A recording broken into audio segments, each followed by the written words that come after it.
దేవుని ఆ విధంగానే దూషించాం. ఎందుకంటే దేవుని యొక్క శక్తి ఏంటో మనకు తెలియక, దేవుని యొక్క విలువేంటో మనకు తెలియక, ఆయన రాజ్యం అంటే ఏంటో మనకు తెలియక, ఆయన సముఖం ఎలా ఉంటుందో మనకు తెలియక, ఆయన ఏంటో మనము గ్రహించలేక మనము కూడా అనేక సార్లు దేవుణ్ణి దూషించి ఉంటాము కదా.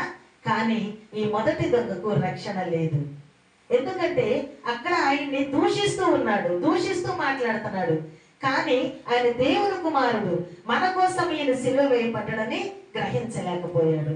అయితే అపవాది మొదటి దొంగ ఏ రీతిగా దేవుణ్ణి దూషించిందో అలాగే అపవాది కూడా యేసుక్రీస్తు ఉపవాసం ఉన్నప్పుడు 40 దినాల ఉపవాసం ఉన్నప్పుడు అపవాది కూడా దేవుణ్ణి దూషించింది.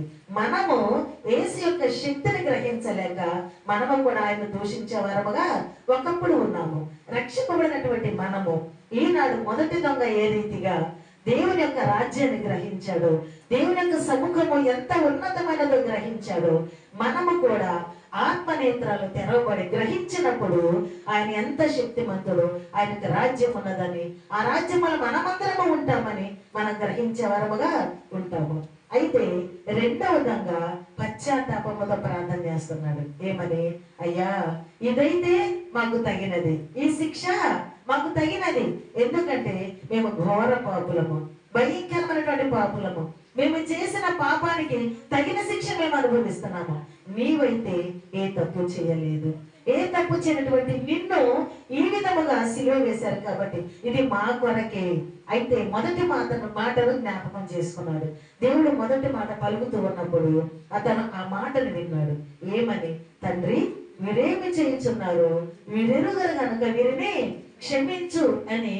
మరి ఆ దేవుడు పలికినటువంటి మాట ఆ ఓర్పుతో, ఆ శాంతముతో, ఆ దయతో అన్ని మరి శరీరం అంతా కూడా చీల్చబడి కూడా అంగుళంగులము చీల్చబడి కూడా ఆఖరి బొట్టు వరకు రక్తము కారుతున్నటువంటి ఆ శరీరము అంత భయంకరమైన వేదనతో 2 కాళ్ళల్లోనూ 2 చేతులను మరి మేకులతో మరి గుచ్చబడి, అలాగే తల మీద ముళ్ళ కిరీటం పెట్టి తల నుండి రక్తము కారుతూ భయంకరమైనటువంటి మరణముతో పోరాడుతూ కూడా మరి అక్కడ ఉన్నటువంటి ప్రతి ఒక్కరిని కూడా దేవుడు క్షమించి పలికినటువంటి మాట ఎంత శాంతము, ఎంత ప్రేమ, ఎంత ఓర్పు.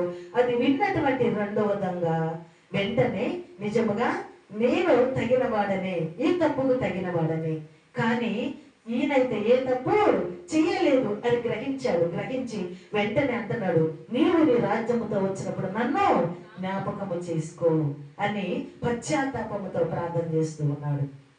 అలాగే సుంకరి ప్రార్థన కూడా కదా. పరిసయ్యులు సుంకరి ఇద్దరు కలిసి ప్రార్థన చేయడానికి దేవాలయానికి వచ్చారు. వచ్చినప్పుడు పరిసయ్యుడేమో తనను తాను హెచ్చించుకుంటూ ప్రార్థించాడు. సుంకరైతే అయ్యా ఆకాశము వైపు నీ వైపు నేను కన్నులెత్తుటకు కూడా యోగ్యుడను కాను, నేను పాపిని, నన్ను క్షమించమని ఆయన తన దీనముతో తగ్గించుకొని ప్రార్థించాడు. అట్లానే దొంగ కూడా ఈ సిలువలో తనను తాను గ్రహించుకొని నేనేమిటి అని గ్రహించుకొని మరి అతను దేవుడు, ఈయన నిజముగా దేవుడి కుమారుడు, ఈయనలో ఏ తప్పిదము లేదు, నిజముగా ఈయన మా కొరకు వచ్చినటువంటి రక్షకుడు, మమ్మల్ని రక్షించగలిగిన సమర్థుడు ఈయనే, ఈయనకి ఈ లోక రాజ్యముతో కాదు కానీ ఈయనకు వేరొక రాజ్యము ఉన్నది అని గ్రహించి అంటున్నాడు, అయ్యా నీవు నీ రాజ్యముతో వచ్చినప్పుడు నన్ను జ్ఞాపకము చేసుకో అని అక్కడ పశ్చాత్తాపముతో దొంగ దేవుణ్ణి అడుగుతూ ఉన్నాడు. వెంటనే అక్కడ యేసయ్య ఏమంటాడంటే, అందుకు ఆయన వారితో, నేడు నీవు నాతో పరదేశిలో ఉందువు, నేడు నీవు నాతో పరదేశిలో ఉందువు అని దేవుడు ఆయనకు అభయం ఇచ్చాడు. హల్లెలూయా, హల్లెలూయా.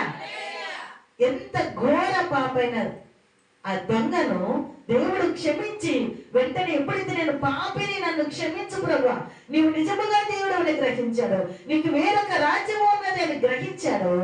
వెంటనే దేవుడు ఏమంటున్నాడు, నేనే అంటే ఇప్పుడే నువ్వు నాతో కూడా పరదేశిలో ఉంటావు.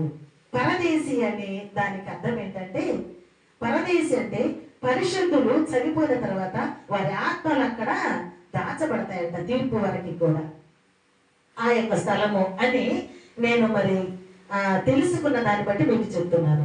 పరదేశి అంటే పరిశుద్ధులు, చనిపోయినటువంటి, అంటే యేసుక్రీస్తునందు విశ్వాసం ఉంచి పాపములు ఒప్పుకొని విడిచిపెట్టి క్షమించబడి ఎవరైతే బాప్తీసం పొంది ఆయన సొంత రక్షకుడిగా అంగీకరిస్తారో చివరి వరకు కూడా వారి పరిశుద్ధతను, వారి ఘనతను, వారి ఘటమును కాపాడుకుంటూ దేవుని కొరకు జీవిస్తారు.